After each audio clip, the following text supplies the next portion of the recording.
Teleamazonas presenta 24 horas con María Gracia Costa y María Isabel Carminiani. Amigos, buenas tardes. Bienvenidos a 24 horas. Pasaron 4 días del anuncio del presidente Moreno sobre el proyecto de las medidas económicas y estas no llegan a la Asamblea para su análisis y votación. Hola María Isabel, buenas tardes. Hola María Gracia y amigos, muy buenas tardes. Los bloques de oposición anuncian que no darán los votos mientras el bloque oficialista está dividido. Empezamos hoy con esta noticia. La Asamblea sigue a la espera del proyecto urgente en materia económica. Desde el movimiento oficialista esperan mantener esta semana una reunión con el presidente, pues no hubo una reunión previa para el anuncio de las medidas económicas. Relación directa de los temas que se van a venir, sobre todo los temas que tiene que tratar la Asamblea, para evitar que estos temas lleguen a la Asamblea sin que haya un consenso previo en la misma. Pero no hay consensos, a los oficialistas no les participaron de las decisiones. Vuelve a caer en el mismo error, sin tener siquiera un pronunciamiento de una bancada que supuestamente estamos con el Ejecutivo.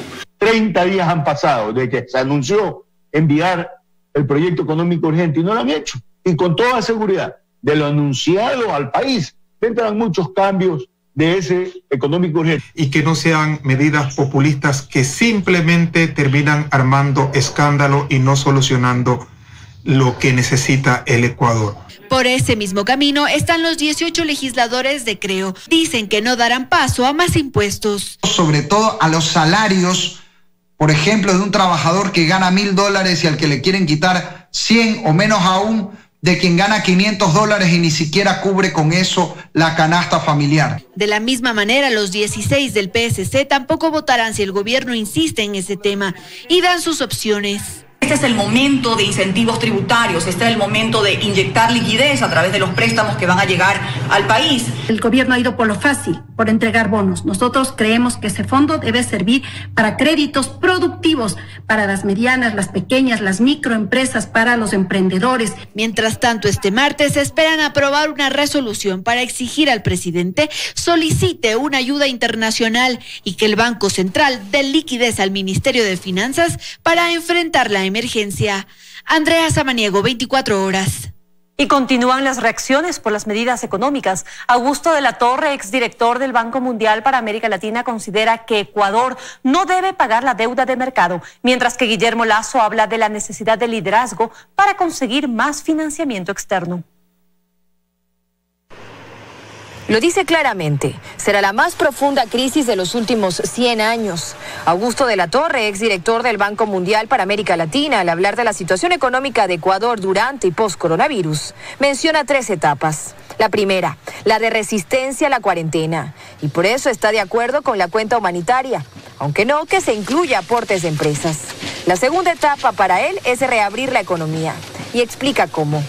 De un año en el que se suspende la legislación que atañe al funcionamiento de las empresas, toda la legislación, la laboral, la corporativa, por un año. Y durante ese año pasamos a un régimen en donde el gobierno pone algunas ideas creativas para incentivar acuerdos voluntarios y cooperativos y equitativos entre las partes. El 80% del tejido económico, a través de acuerdos entre las partes que sean voluntarios, que sean cooperativos, que sean equitativos, aunque eso implique que para mantener el empleo una empresa va a tener que pagar 1/3 de los sueldos y si a la empresa le va bien va a tener que pagar unos bonos a los empleados que logró emplear. Cualquiera que sea el arreglo que les permita salvar, si salvamos el 80% del tejido productivo será una suerte. Como tercer punto menciona la necesidad de aprobar las reformas pendientes. El mercado de combustibles. Hay que eliminar la locura de los subsidios al precio que solo subsidia el contrabando, subsidia a los ricos y subsidia la contaminación ambiental. Tenemos que ir a un sistema de mercado de combustibles con precios internacionales y un subsidio dirigido directo al transporte público. Tenemos que tener una gran reforma tributaria porque vamos a salir sin recursos y necesitamos eliminar la dependencia de los recursos petroleros. Entonces vamos a tener que hacer una reforma tributaria que baje algunos impuestos y sube el IVA. Y en 4 puntos. Y tercero, vamos a tener que tener una reforma laboral. Y finalmente, que Ecuador deje de pagar la deuda de mercado. Según el ministro Richard Martínez, este viernes tendrán respuesta a la propuesta de refinanciar la deuda. También los puntos de los que habla de la Torre son los mismos 3 puntos que detalla el ministro: resistencia, reactivación y recuperación. Asegura que sí se está buscando financiamiento externo, pero que no somos ni Perú ni Colombia. Es muy importante que de manera sincera y sensata puedan encontrar un acuerdo, por ejemplo, sobre jornadas o sobre salarios, los trabajadores y los empleadores, con un objetivo detrás, que no existan despidos, y también con la garantía de parte del Estado de la protección de aquellas personas que pudieran estar en posición de desventaja en una situación como la que se ha descrito. El líder de Creo, Guillermo Lasso, dice que estas 3 fases de las que hablan deben ser implementadas a la vez. Que no se debería pedir aportes a las empresas, sí, a los que más tienen. Y se incluye el aporte de las personas que más tenemos. Yo diría que ganan $100,000 para arriba al año, que debemos contribuir para apoyar en esta crisis humanitaria. Y sobre que no somos ni Colombia ni Perú, él prefiere hablar de falta de liderazgo. No nos vengan a decir que el Fondo Monetario Internacional considera a Colombia un buen muchacho y al Ecuador no, y por lo tanto ahora a Colombia le dan más que al Ecuador. Cuando hay un terremoto y se cae la escuela, el profesor no distingue entre quién sacó una buena o una mala nota. El profesor salva a todos los ciudadanos, y en este caso el Fondo Monetario debe brindarnos un apoyo tal cual como se lo brinda a Colombia o a cualquier otro país del mundo. Dayana Monroy, 24 horas. En otro tema, el gerente de Petroecuador, Pablo Flores, confirma que para este fin de mes podrían concluir los trabajos de reparación de los oleoductos y poliducto afectados por un deslizamiento de tierras ocurrido el pasado 7 de abril. Tras un recorrido por las zonas afectadas por los deslizamientos de tierra y la rotura del SOTE, OCP y poliducto en el límite provincial entre Napo y Sucumbíos, la gerencia de Petroecuador confirma el porcentaje de avance de los trabajos de reparación. El oleoducto ecuatoriano es del 20%. En cuanto al poliducto, el avance a esta fecha es del 50%. Nosotros nos sentimos muy optimistas de que vamos a lograr terminar la reparación antes de la fecha estimada. Para habilitar las variantes que permitan conectar de nuevo los tubos, se utilizarán aproximadamente 1.9 kilómetros de tubería y paralelamente se realizan trabajos de remediación y contención del crudo derramado. Tenemos identificado al menos 7 comunidades que tienen afectación por este derrame. No obstante, las exportaciones se paralizarían este 16 de abril, cuando se cumpla con las ventas programadas de los últimos cupos disponibles. Mire, nosotros desde el punto de vista de comercio internacional, lo que hacemos es reprogramar, como decía, las ventanas de exportación. Por ahora no se contempla la ayuda de Colombia para una eventual reconexión del SOTE, pues sería un mal negocio. Los precios son elevados y el crudo no recupera su cotización en el mercado. En Quito, Fausto Yepes, 24 horas. Y una noticia alentadora. El gobierno asegura que se empiezan a reflejar las medidas de la cuarentena y la curva de contagios ahora crece más lento. Las cifras de contagios al día de hoy son 7.603 casos confirmados para COVID-19. Este jueves Ecuador cumple un mes de aislamiento y según la ministra de Gobierno comienzan a verse resultados positivos. El aislamiento funciona. Un mes de aislamiento empieza a mostrarnos ya sus resultados en la mitigación del contagio, en una curva que crece de una manera cada vez más lenta, menos llamadas al 171, menos atenciones de emergencia. Sin embargo, aclara que el aislamiento debe todavía mantenerse. Necesitamos actuar con disciplina y vamos a empezar con otras etapas en distintos lugares del país. Y conforme el comportamiento del virus, decidirán las próximas medidas. Esto cuando, según el último informe oficial del COE Nacional, tenemos 7.603 casos confirmados de COVID-19. Además, hay 696 casos con alta hospitalaria y 7.495 casos descartados. 6.212 personas se encuentran realizando aislamiento domiciliario. 197 personas se encuentran hospitalizadas, pero en situación estable. 129 ciudadanos se encuentran hospitalizados en una condición crítica. En cuanto a los fallecidos, hay 369 personas muertas con diagnóstico confirmado y 436 fallecidos probables. De los confirmados, 173 están en la provincia del Guayas. Hasta la fecha se han tomado 25.347 muestras, es decir, entre lunes y martes apenas se sumaron 794 pruebas. En el crecimiento de los casos, sigue liderando el número de contagios la provincia del Guayas con 5.417. Pichincha le sigue con 646 y después Los Ríos con 240 contagios. Frente a esto, al mantener el aislamiento social, prevén que continúe la mitigación del contagio. En Quito, María Gracia Costa, 24 horas. El gobierno nacional apuesta por la masificación de pruebas en Guayaquil para obtener más datos sobre contagios y emprender así acciones sectorizadas en la ciudad. Esta semana arrancó la recolección de muestras puerta a puerta. Se tomaron aproximadamente 200 muestras, algunas usando el método de detección rápida y otras mediante un hisopado nasofaríngeo. Ocurrió la tarde de este lunes en el suroeste de Guayaquil, precisamente en la parroquia Febres Cordero, donde según el último informe del COE Nacional se han confirmado 483 casos de coronavirus y otros 622 están bajo sospecha. En esta intervención, en la que además se entregaron víveres, participó personal del Ministerio de Salud Pública, de la Gobernación del Guayas, así como miembros de las Fuerzas Armadas y de la Policía Nacional. El ministro de Salud, Juan Carlos Ceballos, confirmó que esta acción es parte de una estrategia del gobierno nacional para levantar información sobre los sectores más afectados por la pandemia. Estos estudios sectorizados de manera inteligente van a incidir en la toma de decisiones. Vamos a procurar, después de este sacrificio enorme que ha tenido la comunidad al quedarse en casa, ir bajando las medidas estrictas, pero con un sustento científico. Por eso es importante los tiempos, la ubicación geográfica, el número de casos registrados por zonas. Ceballos destacó que en esta estrategia es importante la contribución de la plataforma molecular que donó Roche al INSPI en Guayaquil y que procesó sus primeras muestras este lunes. La plataforma funciona de forma automatizada. En 3 horas arroja resultados de las muestras procesadas, cuya información pasa a través de un sistema informático llamado Infinity hacia una nube, donde personal del Ministerio de Salud Pública puede acceder a los datos. Antes, la obtención de resultados tardaba entre 4 y 6 horas porque era parte de los procedimientos que eran manuales y demandaban condiciones especiales. Por un ejemplo, un proceso era para extraer el RNA celular de las muestras, otro para procesar el PCR. Hoy, con el nuevo equipo, todo está automatizado. A las tareas de toma y procesamiento de muestras se sumó además el Hospital Teodoro Maldonado Carbo del IES en el sur de Guayaquil, que ya cuenta con la acreditación necesaria. Ahí se ha recibido un primer lote de 2.000 pruebas PCR. Su capacidad de procesamiento es de 200 muestras al día, cuyos resultados son obtenidos en 48 horas. En Guayaquil, Carlos Acoto, 24 horas.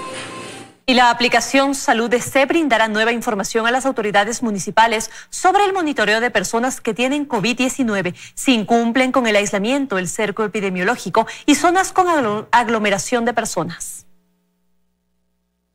Desde esta semana está disponible la aplicación Salud DC para todos los dispositivos móviles. Esta herramienta permite la geolocalización de casos positivos de coronavirus por zonas en todas las ciudades del país a través de la pestaña Infórmate. Con esto nosotros permitimos que los alcaldes den control, monitoreo y seguimiento a los portadores del virus o se apliquen las sanciones y demandas necesarias para controlar su aislamiento. El objetivo es realizar el monitoreo de la movilidad de las personas que tienen COVID-19, determinar sitios de aglomeraciones, establecer el cerco epidemiológico y barrios donde hay que realizar fumigaciones. Y permitir que sepan cuáles son las zonas de mayor contagio. ¿Y de mayor contagio por qué? Porque han transitado por ahí portadores de virus. En el caso de Quito, por ejemplo, sabemos que Carapungo, Cancelén, La Primavera, Lumbicí, La Armenia. Y apenas salga, nuestro sistema se active de forma inmediata para a ese paciente mal ciudadano poderle regresar inmediatamente a su lugar. En Quito, más del 40% de personas incumplió con el aislamiento. Un reporte diario que será entregado a las autoridades locales permitirá mantener un mejor control de los pacientes contagiados y de las zonas por las que transitaron. Tenemos incluso el número. Sabemos que en Cumbayá y en Lumbicí 40 personas han transitado. En la Mariana de Jesús también localizamos como un sector peligroso porque han transitado cerca de 70 contagiados. Si logramos esta precisión del control del cerco epidemiológico indudablemente será un avance fundamental para disminuir el número de contagiados. Esta herramienta de descarga gratuita ayudará a que los ciudadanos restrinjan la circulación en zonas de mayor contagio o donde hayan circulado pacientes sospechosos. En Quito, Estefaní Paz, 24 horas. Revisamos más noticias. La Corporación Financiera Nacional otorgará $50 millones en créditos rápidos para pequeñas y medianas empresas afectadas por la emergencia sanitaria. El trámite se realizará en línea y consiste en financiamiento desde $25,000. El aislamiento obligatorio es una medida de protección para la sociedad ante la pandemia del COVID-19. Sin embargo, y conforme pasan los días, la situación para el comercio empeora. 7 de cada 10 locales están cerrados y para los dueños de estos negocios, el pago de la nómina se vuelve impagable.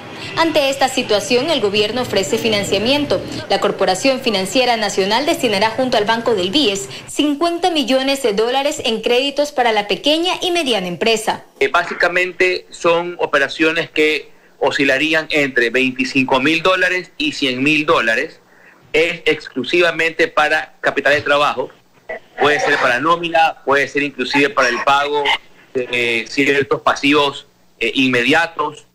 La tasa de interés va desde el 8.95% a un plazo de 18 meses. Jacome resalta que el crédito está atado a un compromiso de los empresarios para mantener las plazas de trabajo. De aceptarlo, se estarían manteniendo cerca de 25,000 empleos. Pero, ¿cuáles son los requisitos para acceder al crédito? Primero, que su empresa facture entre $84,000 y $1 millón al año. Si su respuesta es sí, entonces deberá ingresar a la página www.cfn.fin.es y hacer clic en Pyme Express. Al llenar los datos que le solicitan, conocerá si está precalificado o no para el crédito. Aproximadamente respondería con la aprobación del crédito es de 7 días hábiles. Para Francisco García, de la Cámara de la Pequeña Industria del Guayas, la iniciativa es buena, pero insuficiente. El 60% de las empresas o de las personas en Guayaquil, solamente poniendo ejemplos, son comerciantes. ¿Usted cree que llegan a $84,000 al año? Entonces yo creo que hay una mirada, como le digo, reactiva y no proactiva. Según cifras de la CFN, cerca de 500 empresas enviaron ya sus solicitudes para acceder al financiamiento. Joana Ramos, 24 horas. Veamos ahora cuál fue el movimiento de Guayaquil este martes, donde se continúa observando a personas que salen a realizar diferentes actividades. En las parroquias que tienen más casos de coronavirus es donde se ve mayor aglomeración. A un día de cumplirse el mes de aislamiento en el país, la mañana de este martes 14 de abril, este fue el escenario en varios puntos de Guayaquil. En las parroquias más golpeadas por la pandemia es donde encontramos mayor movimiento. En la Tarqui, donde se ubica la entrada de la 8, este fue el panorama. Feria de alimentos al aire libre, los compradores en grupos y comercio informal sin mascarillas. En estos puntos hay miembros de las Fuerzas Armadas. Sin embargo, el desorden es evidente. El puerto principal ya supera los 4,000 contagios por COVID-19 y lo que menos se respeta es la distancia social. Ya no es culpa, yo hago distancia lo más que puedo, pero no es culpa. Cecilia Pérez dice se vio obligada a salir, pues ayer recibió la llamada de que se acerque a realizar un pago. Matrícula de la universidad de mi hija. Claro, le mandaron a decir que tenía que pagar la matrícula. Algunas personas salieron a caminar abrazados y otros tomados de las manos por las calles. Los encontramos sentados en las esquinas conversando. En un momento el compañero vino aquí y yo bajé. Y como me han botado unos gatos. Y otros consumiendo sustancia ilícita. Mientras que aquí en el sector de Cisne 2, en el suroeste de Guayaquil, la Policía Nacional constantemente está llegando hasta este mercado, donde muchas personas están trabajando sin las debidas medidas sanitarias. Muchos tienen sus productos en el piso y la mayoría no utiliza ni siquiera mascarillas. ¿No usa mascarilla? No, sí, no se la pone. Así es.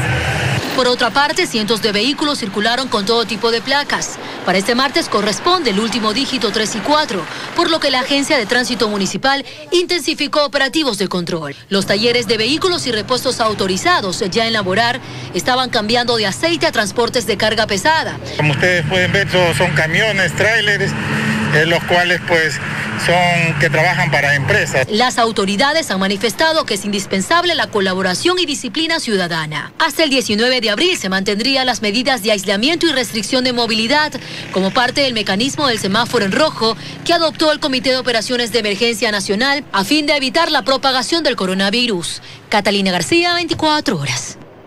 Y a esta hora hacemos contacto con Dayana Monroy, que se encuentra en la Avenida de las Américas al norte de Guayaquil, en un punto de control vehicular. Hola Dayana, buenas tardes, te escuchamos. Gracias, muy buenas tardes. Así es, me encuentro en el norte de la ciudad de Guayaquil, exactamente en la Avenida de las Américas. Está lloviendo un poco, ya ha pasado la lluvia que sorprendió aquí la mañana de hoy. Sin embargo, los agentes de la Autoridad de Tránsito Municipal han continuado con su trabajo. Hoy nosotros observamos, y tenemos que decirlos, según nuestra percepción, mayor presencia de vehículos. Le consultamos a los uniformados y nos indicaron que ellos también tienen la misma percepción. Sin embargo, únicamente se han entregado 2 citaciones en lo que va de la mañana en este punto importante de la ciudad de Guayaquil. Nos indican que todos están presentando el respectivo salvoconducto. Nosotros también podemos observar que, por ejemplo, a la derecha, donde está la gasolinera, continúa habilitada. Uno de los supermercados está ya cerrado a esta hora, pues ya sabemos, cierran luego desde las 12:30 de la tarde. Y también más hacia la derecha se encuentra un control que en este caso está siendo llevado por agentes de la policía y también de las Fuerzas Armadas. Quisiera compartir otras cifras también con ustedes sobre la cantidad de vehículos que se han retenido a lo largo de esta mañana. 47 en lo que corresponde a Guayaquil y se han entregado 268 citaciones. 87 solo corresponde al norte de la ciudad, que es donde más se ha infringido la restricción vehicular. En lo que corresponde al día de ayer, se retuvieron 61 vehículos, la mayoría, 23 de ellos en la vía perimetral. Así las cosas en Guayaquil, como observamos, los controles continúan por parte de los agentes de la Autoridad de Tránsito Municipal y si se han entregado ciertas citaciones. Ayer se entregaron en total 393 citaciones. El norte de la ciudad de Guayaquil, 127 citaciones. Es el punto donde más se irrespetó la restricción vehicular. Ustedes tienen muchísima más información. Nosotros nos quedamos aquí. Gracias, Dayana, por tu informe a esta hora. Continuamos con más. La Agencia Metropolitana de Control supervisa las medidas de seguridad adoptadas por los supermercados de la capital en medio de la emergencia sanitaria. Los establecimientos deben cumplir con el aforo máximo permitido. Han destinado personal para garantizar la seguridad de los ciudadanos. Al ingreso deben supervisar el uso de mascarilla y guantes y proporcionar gel desinfectante. Otros establecimientos han optado por desinfectar las suelas de los zapatos. Medidas de seguridad que se cumplen para ingresar a los supermercados de la capital. No obstante, estos protocolos deben continuar al interior. Dentro de los pasillos de los supermercados encontramos que hay gente aglomerada, gente que tiene que portar mascarilla, que tiene que portar guantes, que tienen que respetar las normas de bioseguridad. La Agencia Metropolitana de Control supervisa el cumplimiento de estas medidas. Solo en horas de la mañana de este martes se sancionó a 2 establecimientos por aglomeración en los pasillos. Esta sanción, la primera vez es de $100 y la reincidencia es de $200. A pesar de que este es un panorama común para ingresar a realizar compras en los supermercados de la ciudad, los usuarios aplauden las medidas de seguridad que se han implementado para precautelar su salud. Nos dieron la temperatura y nos pusieron gel y en los zapatos también es desinfectante. Por el momento yo lo veo bien. Estamos cuidándonos de parte y parte, bien como los supermercados como nosotros. Todos debemos de estar con mascarilla y con guantes. Tenemos que mantenernos alejados de las otras personas. Operativos como este se realizarán mientras dure la emergencia. Recuerde que al interior de los supermercados también debe mantener una distancia aproximada de 2 metros entre personas. En Quito, Daniela Valencia, 24 horas. Las tiendas de barrio se han convertido en esta emergencia en las mejores aliadas para abastecer a la ciudadanía y así evitar aglomeraciones en grandes supermercados. Por ello se han puesto en marcha varias iniciativas para evitar que cierren por temor a contagios o por falta de abastecimiento. Son 130.000 tiendas de barrio registradas a nivel nacional. En Quito suman cerca de 9.246 y durante esta emergencia sanitaria se han convertido en aliadas fundamentales para evitar las aglomeraciones en los grandes supermercados y la movilización de las personas a largas distancias. Sin embargo, según Francisco Mena, presidente ejecutivo de la Asociación de Bebidas No Alcohólicas del Ecuador, un 40% de estas tiendas a nivel nacional ha cerrado. La principal razón de lo que están cerrando es por miedo a contagiarse. Para evitar que más tiendas de barrio cierren sus puertas, Mena sostiene que se está trabajando en varias propuestas. Por ejemplo, capacitación en protocolos de desinfección de sus locales, productos y clientes, lo cual ya se está implementando en algunos negocios. Cada un tiempo, media hora, cogemos y trapeamos con cloro. Desinfectamos lo que es del local con cloro y todos los frigos y todos los productos que nos llegan igual desinfectamos. Luego tenemos el control de que solo puede ingresar una persona por familia. Además, Mena sostiene que es necesario que los dueños de las tiendas tengan claro que si necesitan abastecerse, no requieren poseer salvoconducto o respetar el último dígito de la cédula. Por otro lado, que aunque el horario de atención es hasta las 2 de la tarde por el inicio del toque de queda, sí pueden continuar expendiendo sus productos, pero a domicilio. Y finalmente, que los proveedores pueden llegar a abastecerlos durante el toque de queda. Pero además, hay otras iniciativas para mantener abastecidas a las tiendas y que la ciudadanía conozca su cercanía. Se trata, por ejemplo, de la plataforma www.tiendacerca.es, creada entre la empresa privada y el Ministerio de la Producción. Al dar un clic en esta plataforma, se pueden registrar y así el tendero puede llevar los productos necesarios que solicite cada vecino. Es un proyecto importante debido a que las personas pueden quedarse en sus hogares. También existen otras plataformas como www.todosmascerca.com, que hasta el momento agrupa más de 15,000 negocios. En Quito, Belén Merizalde, 24 horas.